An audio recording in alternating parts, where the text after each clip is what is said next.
नमस्कार। तथ्य में आपका स्वागत है। मैं हूं मनीष अवस्थी। जी हां, तथ्य में हम बात करेंगे लाल ड्रैगन की। जी हां, लाल ड्रैगन खुद की चाल में फंस गया है।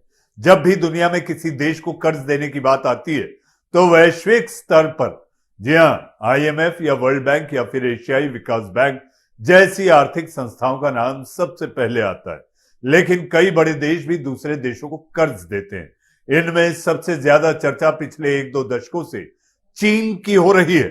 उसने अपने बेल्ट एंड रोड यानी कि बिल्ट एंड रोड परियोजना में कई देशों को शामिल किया और अपने से कमजोर देशों को उसके लिए कठोर शर्तें भी रख दी।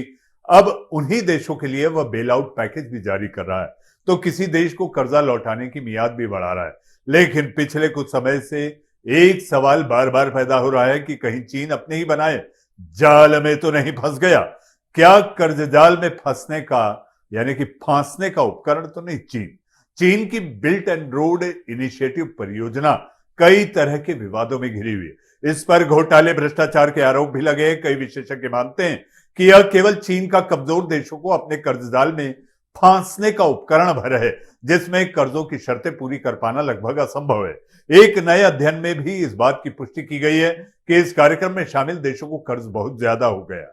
कितना बढ़ गया है कर्ज? तथ्य है, कर्ज अध्ययन में खुलासा हुआ है कि चीन के खैराती उधार के फंसे देशों का कर्ज 240 अरब डॉलर तक पहुंच गया। यह कर्ज 22 देशों को दिया गया है, जिसमें श्रीलंका, पाकिस्तान, तुर्की, अर्जेंटीना, बेलारूस, इक्वाडोर, मिस्र, लाओस, मंगोलिया, सुरिनाम, यूक्रेन और वेनेजुएला जैसे देशों को अपने बुनियादी ढांचे के विकास के लिए कर्ज दिया गया था।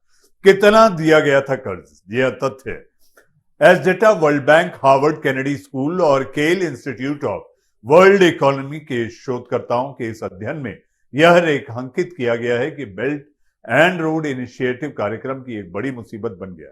रिपोर्ट के मुताबिक चीन ने 2019 से लेकर 21 के बीच विकासशील देशों को 104 अरब डॉलर का कर्ज दिया था संकट से उबारने के लिए। वहीं 2000 से 2021 तक दिया गया कर्ज इन देशों के पिछले 2 दशक का संकट से उबारने के लिए दिया गया कर्ज के बराबर था।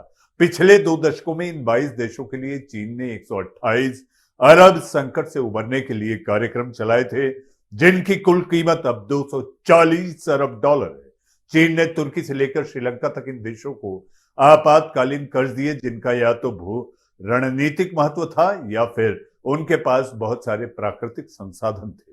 महंगा है चीन का कर्ज। अध्ययन में रेखांकित किया गया है कि चीन के कर्ज और अंतर्राष्ट्रीय मुद्रा कोष द्वारा दिए गए में कितना अंतर है। इसमें सबसे खास बात यही है कि चीनी कर्ज बहुत महंगा है, जो आईएमएफ के 2% के ब्याज की तुलना में 5% से ब्याज से दिया जाता है।